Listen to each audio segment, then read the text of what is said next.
एक बहन की साखी आप सभी के साथ शेयर कर रहे हैं। ज़रा पूरे ध्यानपूर्वक से सुनिएगा, आप जी के ये साखी बहुत काम आएगी।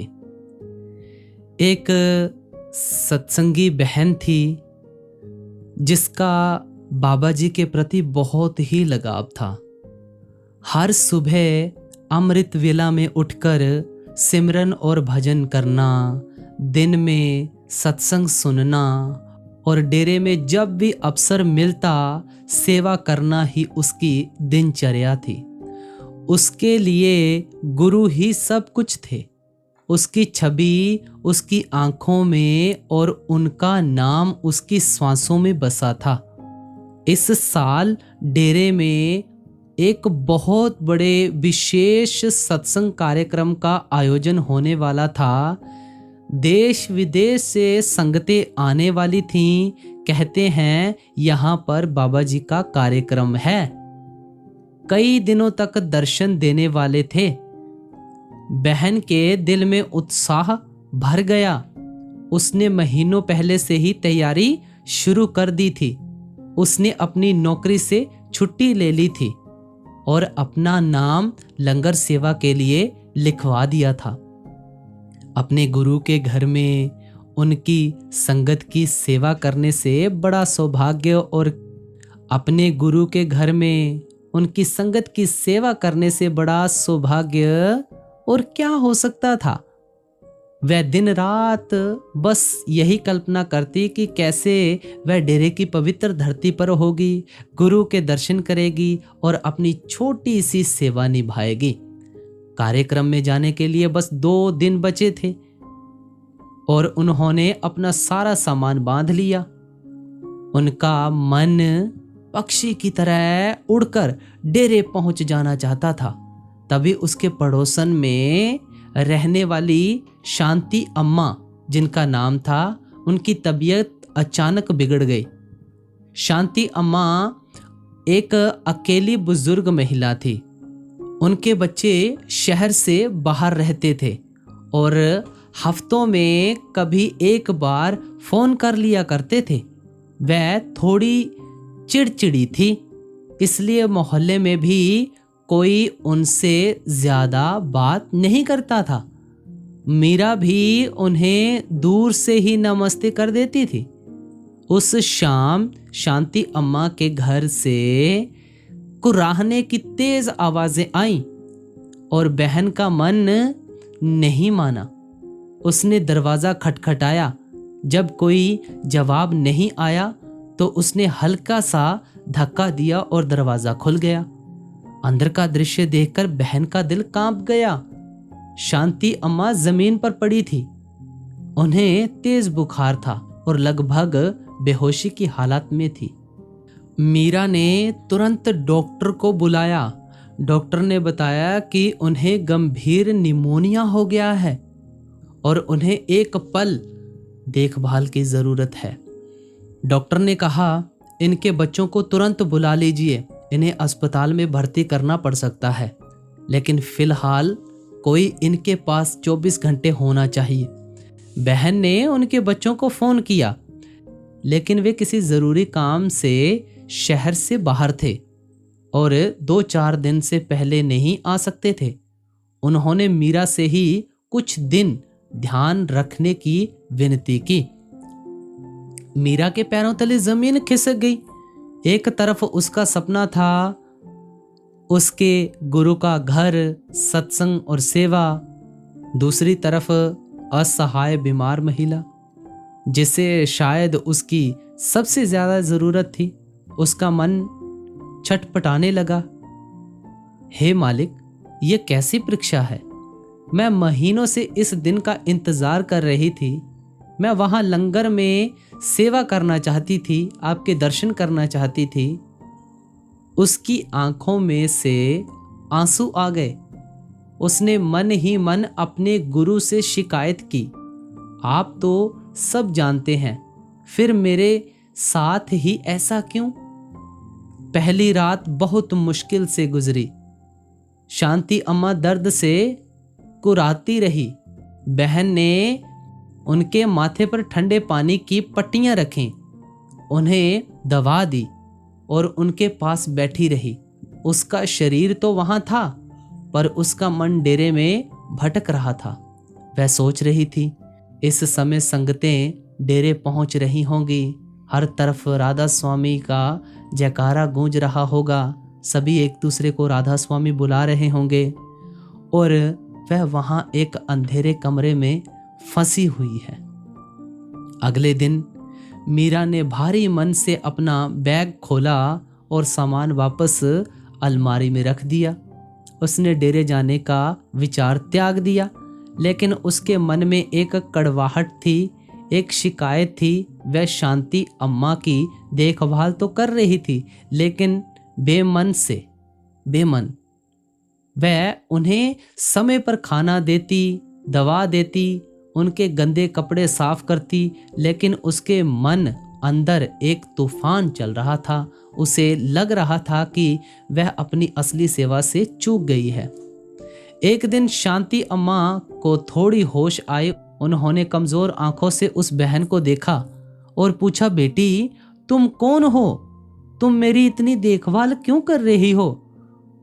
तो बहन ने रूखेपन से कहा, मैं आपकी पड़ोसन हूं, आपके बच्चे बाहर हैं, इसलिए इंसानियत के नाते वह वाक्य पूरा नहीं कर सकी। शांति अम्मा की आंखों से आंसू बहने लगे। उन्होंने कहा, मेरे अपनों ने मुझे छोड़ दिया और एक पराई लड़की मेरी सेवा कर रही है। तू जरूर कोई देवी का रूप है। मीरा को यह सुनकर अच्छा नहीं लगा। वह मन में बोली, देवी नहीं, एक बदनसीब हूं जो अपने गुरु के पास नहीं जा सकी। शाम को मीरा ने अपने फोन पर सत्संग लगाया। सत्संग में हुजूर महाराज जी की आवाज गूंज रही थी। वह कह रहे थे, तुम मुझे डेरे में, तस्वीरों में या सिर्फ सत्संग घर में ढूंढते हो, लेकिन मैं तो हर उस जीव में बैठा हूं जो दुखी है, जो जरूरतमंद है। भूखे को रोटी खिलाना मेरा लंगर है। किसी रोते हुए को हंसाना मेरा सत्संग है। किसी बीमार की पीड़ा को कम करना ही मेरी असली सेवा है। तुम सेवा करने के लिए मीलों का सफर तय करते हो, जबकि सेवा तुम्हारे दरवाजे पर खड़ी होती है और तुम उसे पहचान नहीं पाते। ये शब्द तीर की तरह उस बहन के दिल पे लगे। उसके कानों में जैसे किसी ने पिघला हुआ सीसा डाल दिया हो। सत्संग के शब्द और शांति अम्मा, असहाय सूरत, दोनों उसकी आंखों के सामने घूम गए। उसे लगा जैसे बाबा जी सीधे उसी से बात कर रहे हैं। उसका सारा गुस्सा, सारी शिकायतें, सारी कड़वाहट आंसू में बह गई। वह फूट फूट कर रोने लगी। उसे अपनी गलती का एहसास हुआ। वह जिसे बोझ समझ रही थी, वह तो स्वयं उसके गुरु का भेजा हुआ प्रसाद था। वह जिसे बाधा मान रही थी, वह तो सेवा का साक्षात अवसर था।